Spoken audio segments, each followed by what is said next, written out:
गठबन्धनका कारण एमसीसीमा फाटो आउँदै संविधान दिवसको अवसरमा ओलीको शुभकामना सन्देश। राष्ट्रिय आकांक्षा पूरा गर्नेतर्फ अग्रसर हौं।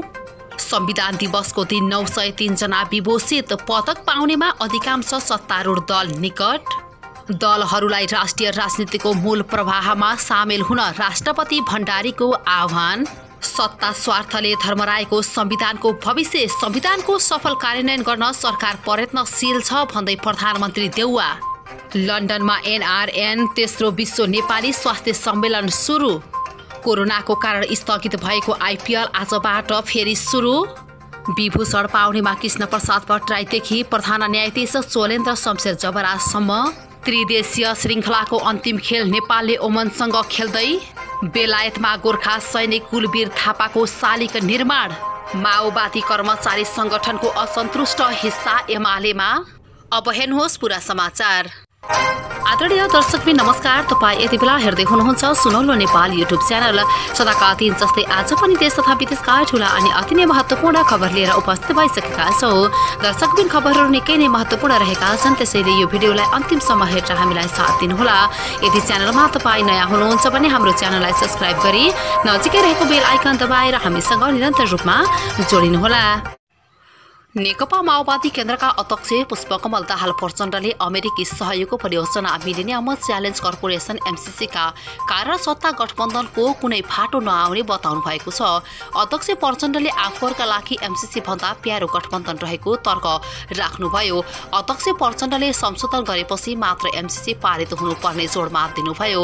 एक अर्को प्रसङ्गमा प्रचण्डले जनता समाजवादी पार्टी जसपा र एकीकृत समाजवादी पार्टीका कारण मन्त्री परिषद विस्तारमा भएको बताउँदै असोज 4-5 गते भित्रै सरकारले पूर्णता पाउने दावी गर्नुभयो। उहाँले संविधान, लोकतन्त्र, गणतन्त्र र देशका यो गठबन्धन आवश्यक रहेको बताउनु भएको छ। आज 7औं संविधान दिवस देशभर विभिन्न कार्यक्रम गरी मनाइँदैछ। संविधान दिवसको अवसरमा नेकपा एमालेका अध्यक्ष केपी शर्मा ओलीले शुभकामना सन्देश दिँदै उनले समृद्धि नेपाल, सुखी नेपालीको राष्ट्रिय आकांक्षा पूरा गर्नेतर्फ अग्रसर रहन सबैमा आग्रह गर्नुभएको छ।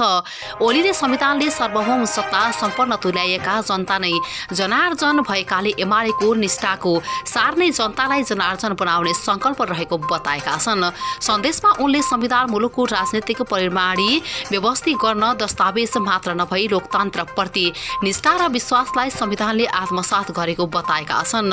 उनले भने राष्ट्रलाई एकताको सूत्रमा बाँधेर जनतालाई अन्तर्निहित सार्वभौम सत्ता, कानूनको शासन, सामाजिक न्याय र जनताका आधारभूत हक अधिकारको सुनिश्चित गर्ने वर्तमान संविधान सामन्तवादको अन्त्य गर्ने प्रगतिशील राजनीतिक दस्तावेजका रूपमा रहेको छ।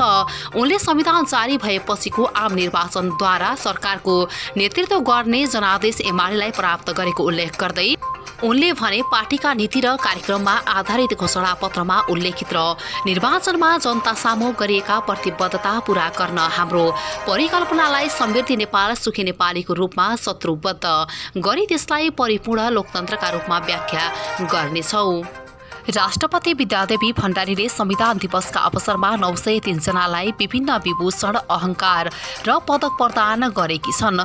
मन्त्री परिषदको सिफारिसमा राष्ट्रपतिले संविधान दिवसको अवसरमा 900 जना भन्दा बढीलाई पदक प्रदान गरेकी हुन्। यसपटक सबैभन्दा ठूलो विभूषण नेपाल रत्न पूर्व प्रधानमन्त्री कृष्ण प्रसाद भट्टराईलाई दिएको छ भने राष्ट्र गौरव विभूषण मन्त्री परिषदका पूर्व अध्यक्ष सुवर्ण शमशेर र पूर्व प्रधानमन्त्री झलनाथ खनाललाई दिने निर्णय सरकारले गरेको छ। यसपटकको पदक पाउनेमा माओवादी केन्द्रका अध्यक्ष पुष्पकमल दाहालकी श्रीमती सीता दाहालदेखि प्रधान न्यायाधीश सोलेन्द्र शमशेर जबरा, मुख्य सचिव शङ्करदास बैरागी, विभिन्न मन्त्रालयका सचिवदेखि सत्तारूढ दल निकट, पत्रकार, व्यवसायी र कर्मचारी रहेका छन्।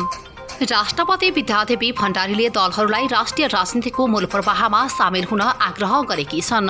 संविधान दिवस तथा राष्ट्रिय दिवस 2078 को अवसरमा शुभकामना सन्देश जारी गर्दै राष्ट्रपति भण्डारीले लामो संक्रमणकाल र द्वन्द्वलाई समाप्त पार्न सफल राजनीतिक दललाई संविधान, नागरिक अधिकारको उपयोग गरी शान्तिपूर्ण माध्यमबाट राजनीतिक उद्देश्य हासिल गर्न राष्ट्रिय राजनीतिको मूल प्रवाहमा सामेल हुन आह्वान गरेकी हुन्। भण्डारीले राज्यबाट प्राप्त सेवा तथा संविधा स्थापित गरी आम नागरिकलाई सामाजिक सुरक्षाको प्रत्याभूति प्रदान गर्नुपर्ने पनि बताएकी छन्। तत्कालीन नवनिर्वाचित संविधान सभाबाट 3 असोज 2072 मा संविधान जारी भएको थियो। प्रधानमन्त्री शेरबहादुर देउवाले सरकार संविधानको भावनालाई जनताको जीवनमा महसुस हुने गरी कार्यान्वयन गर्न प्रयत्नशील रहेको बताएका छन्। 7औं संविधान दिवसको अवसरमा शुभकामना व्यक्त गर्दै उनले आज अनेक चुनौतीका बावजुद संविधानको सफल कार्यान्वयनसँगै सबैले देशको समुन्नतिलाई सुनिश्चित गर्ने संकल्प गर्नु आवश्यक रहेको उल्लेख गरेका छन्। मुलुकको अग्रगामी परिवर्तनका लागि अमूल्य जीवन उत्सर्ग गर्नुहुने सम्पूर्ण ज्ञात अज्ञात शहीदहरूप्रति श्रद्धाञ्जली अर्पण गर्दै प्रधानमन्त्री देउवाले परिवर्तनका लागि भएका संघर्षमा शारीरिक, भौतिक, आर्थिक र मनोवैज्ञानिक क्षति बेहोरेका व्यक्तिलाई उच्च सम्मानपूर्वक स्मरण गरेका छन्। साथै उनले प्राकृतिक विपद र कोभिड-19 को महामारीबाट अकालमा ज्यान गुमाउनु पुगेका दिदीबहिनी तथा दाजुभाइ लगायत सबैमा श्रद्धासुमन व्यक्त गरेका छन्। नेपाली कांग्रेसका सभापति समेत रहेका प्रधानमन्त्री देउवाले कांग्रेस नेतृत्वको सरकारका पालामा संविधान सभाबाट विक्रमसम्म 2072 असोज 3 गते घोषणा भएको नेपालको संविधान लामो संघर्षपूर्ण लोकतान्त्रिक आन्दोलनको एउटा महत्त्वपूर्ण उपलब्धि भएको बताएका छन्।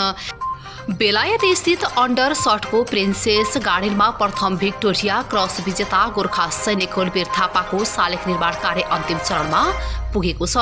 शुक्रबार स्थानीय रसमुर काउन्सिल र ग्रेटर रसमुल नेपाली समुदायको संयुक्त पहलमा थापाको शालिग प्रतिस्थापना गरिएको छ।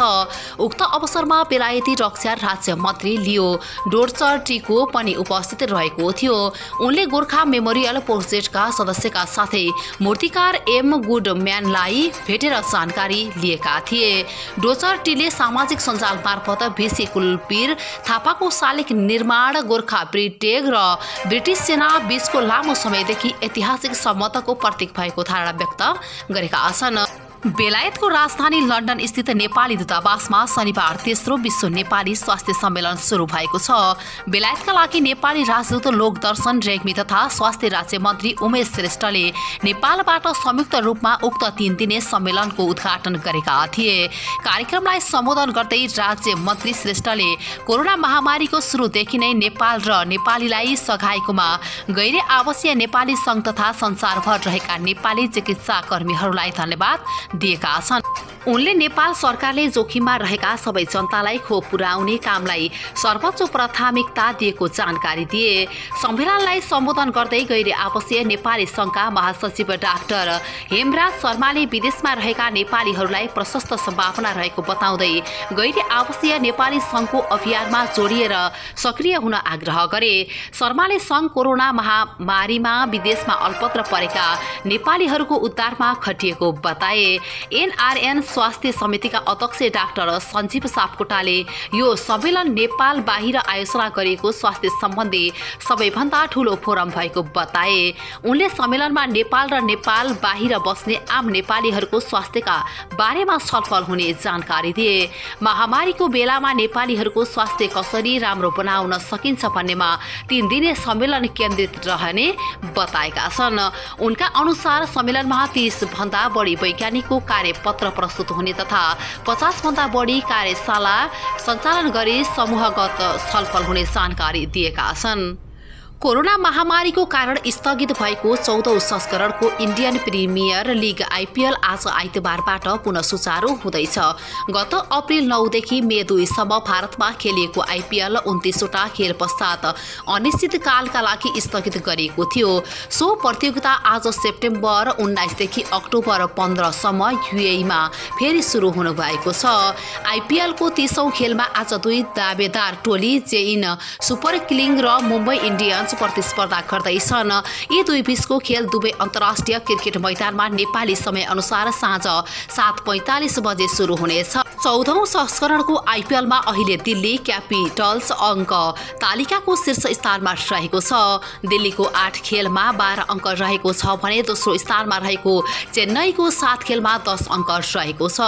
हवस् त दर्शकबिन, अहिलेलाई समाचार यति नै। फेरि पनि समाचार लिएर उपस्थित हुनेछौँ। हामीलाई सुन्दै र हेर्दै गर्नुहोला। हस्त नमस्कार।